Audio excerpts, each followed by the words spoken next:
Hello, fight fans.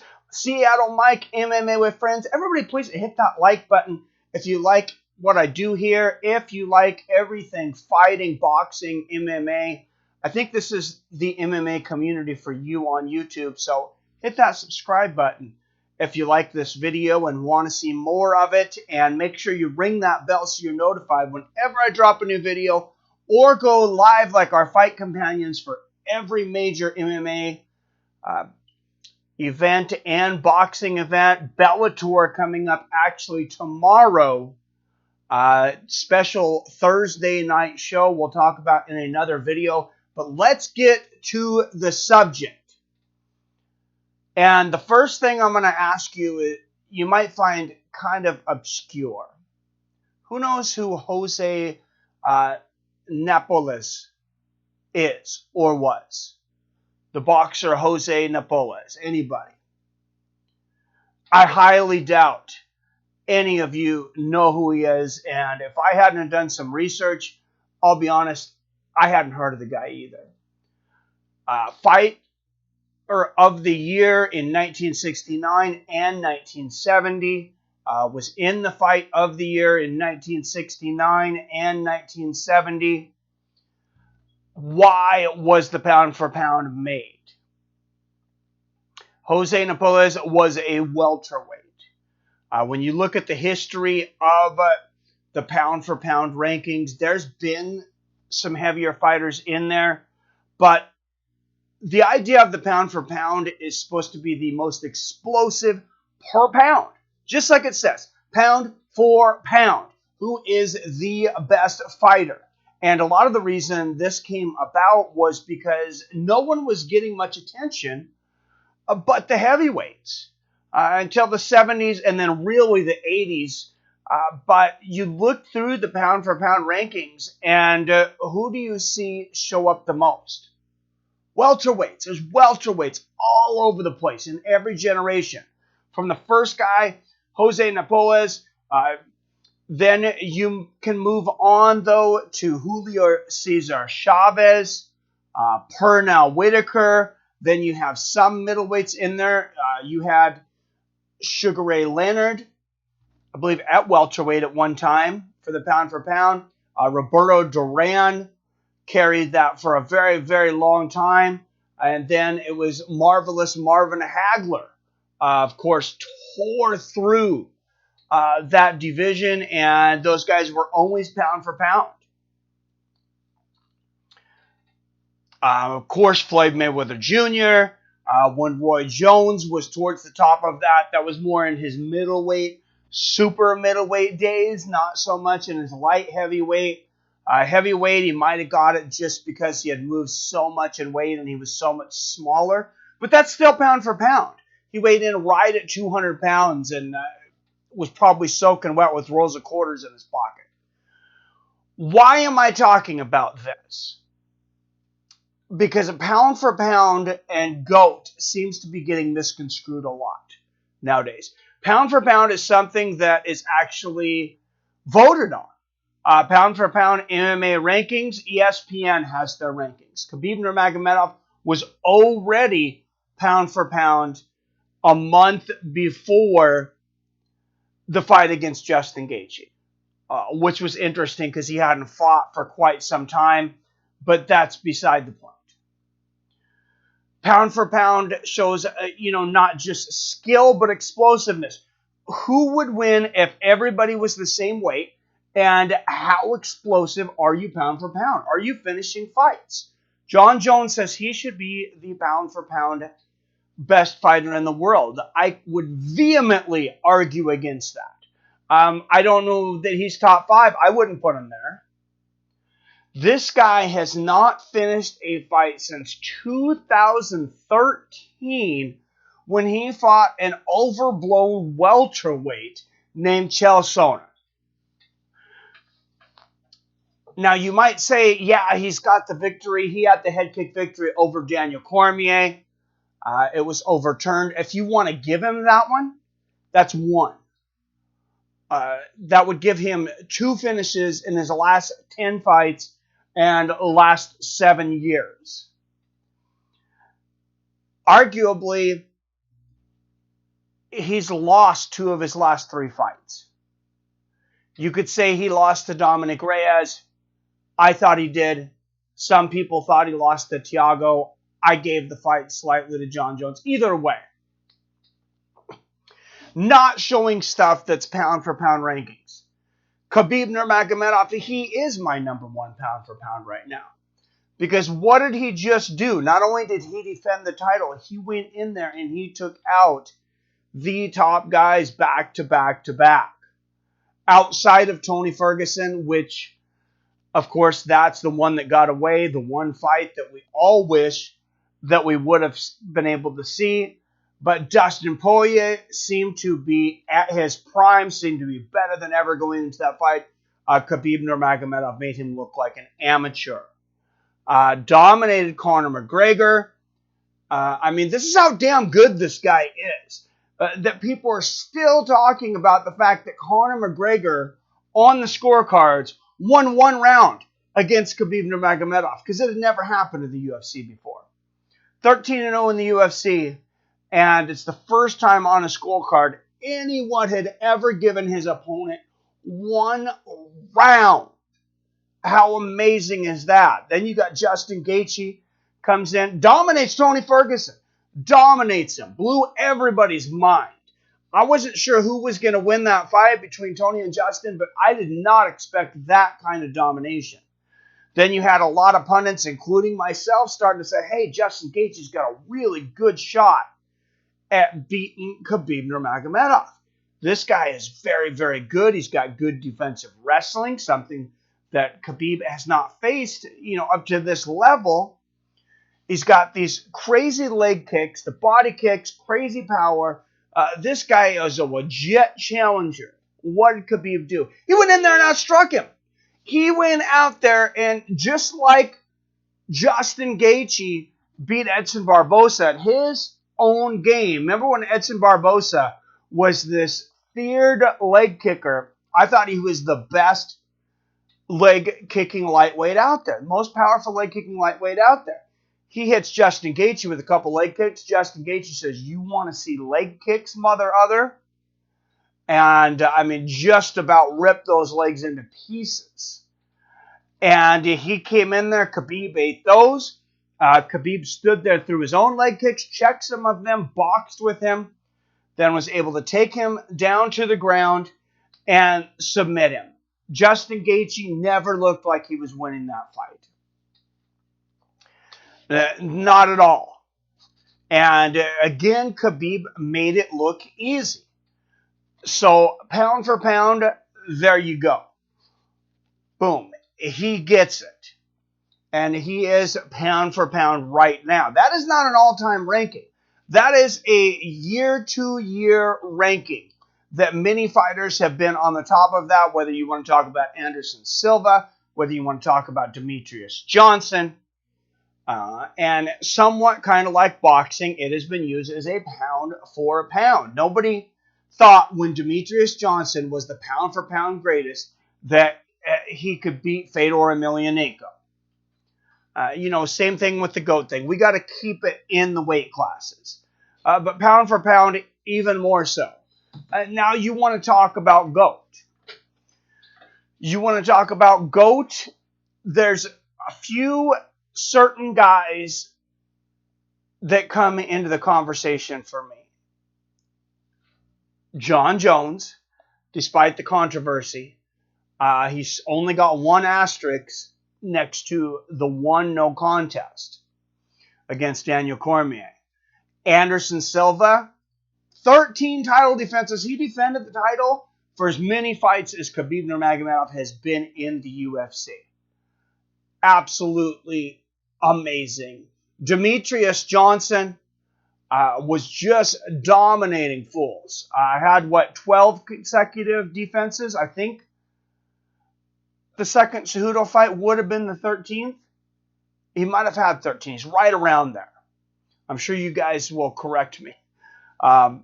And a lot of people thought that Demetrius won that fight. It was so close. I'm not going to split hairs. I thought it was very close. I actually gave the fight slightly to Cejudo. And then my good friend and former UFC veteran Jeremy Horn, who actually referees and officiates fights now, kind of tore me up in that. He's like, it's not even close. He goes, Demetrius Johnson won that fight easily. So I'm going to trust him. He's a more trained eye than me. But at the end of the day, the judges gave that one to Cejudo. Neither here nor there. But Jon Jones, in almost all of his fights in the UFC, youngest champion ever, never lost it, never lost a fight. You can say the one fight that he was disqualified in, which I don't believe he should have been, he was absolutely dominating, and he really went through 3 generations of fighters. 3 generations. I mean, you've seen him come up against Stephan Bonner, and then he goes in there, he fights the Rampage Jackson. That's probably another generation. Beat Shogun Rua. All of these guys, Chael Sonnen, even though he was at welterweight at the time, still dominated the fight. And then Alexander Gustafsson. And then recently, Dominic Reyes. No matter what you want to say about that, Thiago. The guy's been very good. Daniel Cormier twice. There's, your other generation. And this guy is still in his early 30s. Absolutely incredible. You got to put him in the conversation. You got to put Anderson in the conversation. You got to put a prime Fedor Emelianenko in the conversation. Because he was defeating everybody. And I don't know how many people know it, but he was basically undefeated.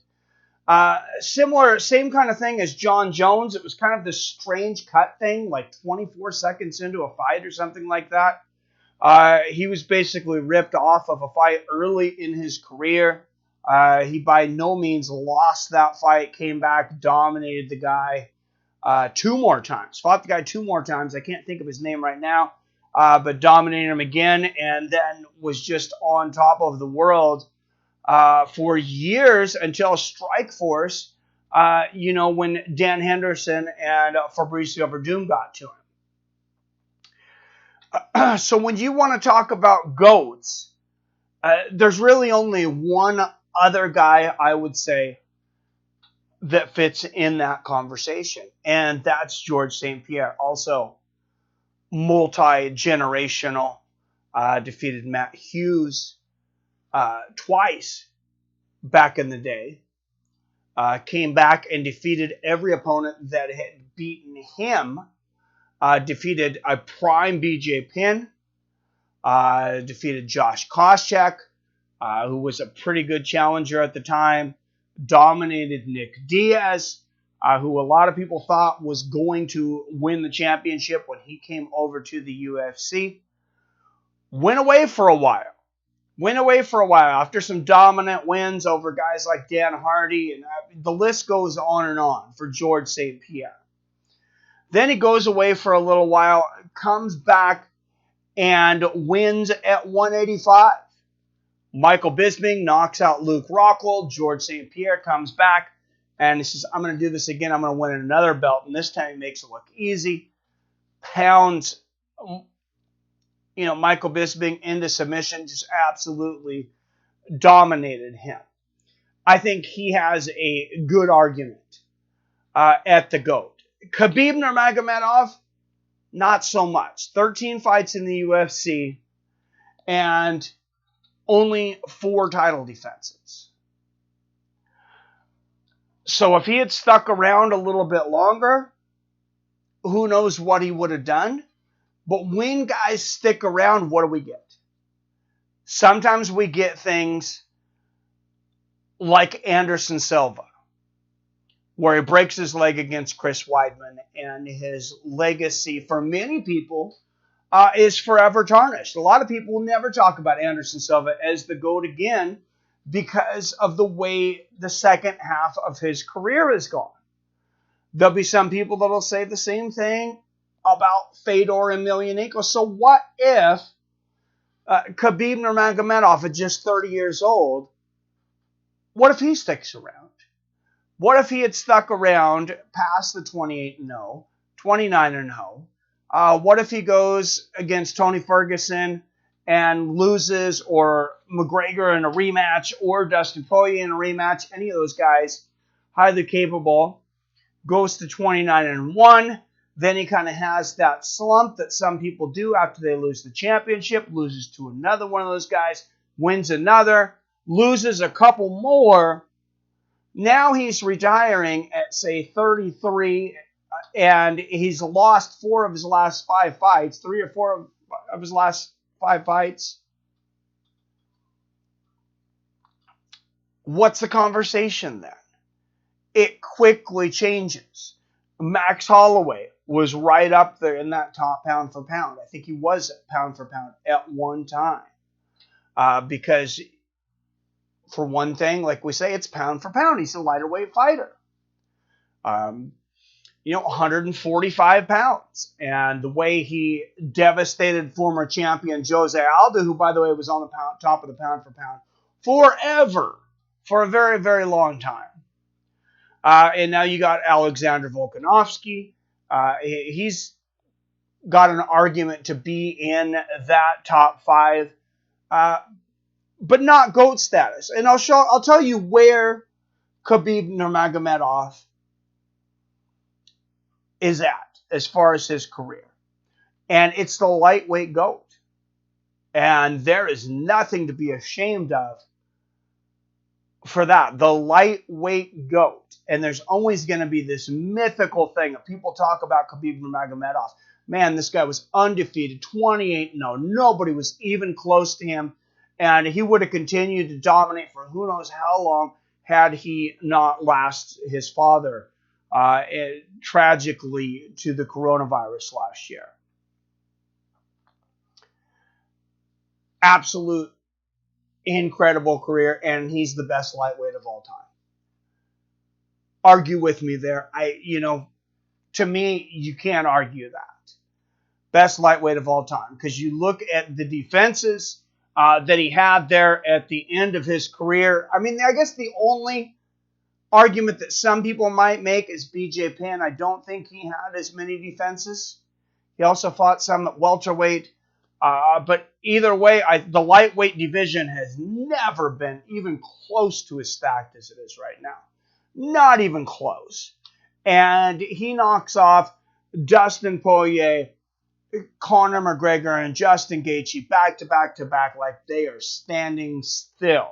Like they're trying out for the ultimate fighter. So he was the best lightweight in the best era, which makes him the greatest lightweight of all time. Now, of course, GOAT is a mythical title. The pound for pound, it is somewhat, but there are people that vote on it, so it's an opinionated title.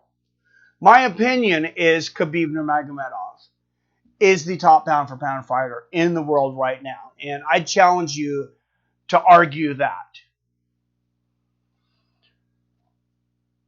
Jon Jones, George St Pierre, Anderson Silva.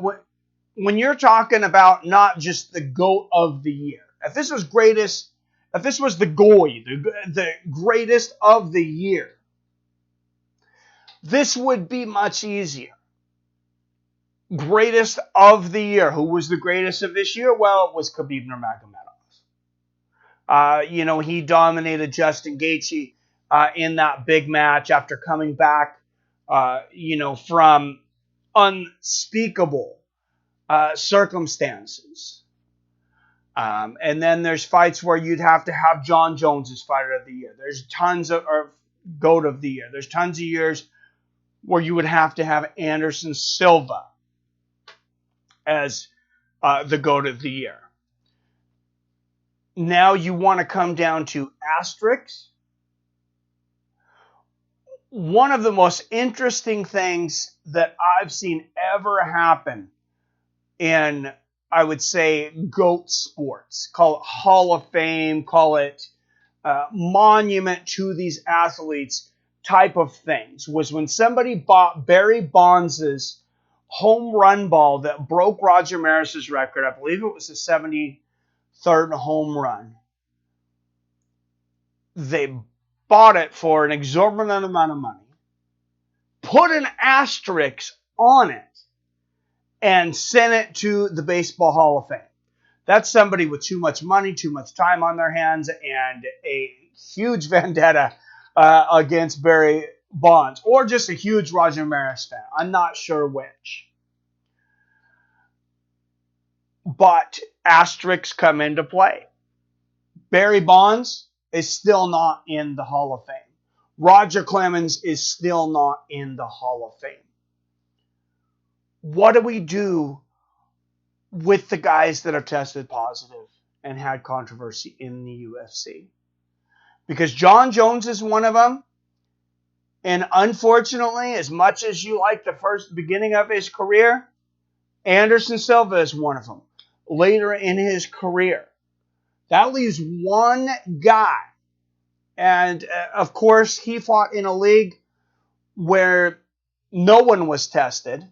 And it was encouraged to take steroids. So if he did at that time, I don't fault him for that because everybody's on an even playing field. But when you look at Fedor Emelianenko, that's the guy who, he invented the dad bod. He invented the term dad bod. You look at that guy. Before Fedor Emelianenko, it was just fat guys. Now you got Fedor Emelianenko and Daniel Cormier, and you see these guys come out and they got these guts, and they don't have, the greatest chiseled bodies, but they go out there and they beat the guys who do. I mean, the origin of the dad bod right there. And for those reasons, I'm going to have to say Fedor Emelianenko is not just the greatest heavyweight of all time.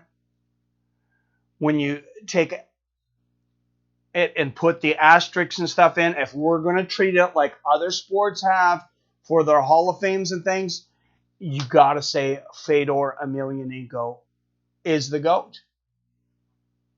I want to know what you guys think, though. Obviously, this is a very opinionated subject. Even fighter of the year, fight of the year, all those things. There's a lot of argument. Many years. Sometimes like fight of the year or fighter of the year, there's not a whole lot of argument. Everybody's like, okay, I see that. This guy's probably fighter of the year. Like Israel Adesanya, I believe last year.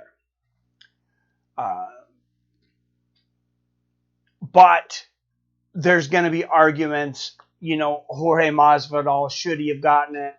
Shouldn't he have gotten it? These are very, very opinionated conversations, like I said. So I want to turn the conversation back to you guys. I hope you fill that comment section up. Like I said, if you like what I do here, hit that subscribe button. Most of my videos aren't as long-winded, but I really did have a lot to say on this. Now, the live streams, I'll warn you, right now they are very long-winded.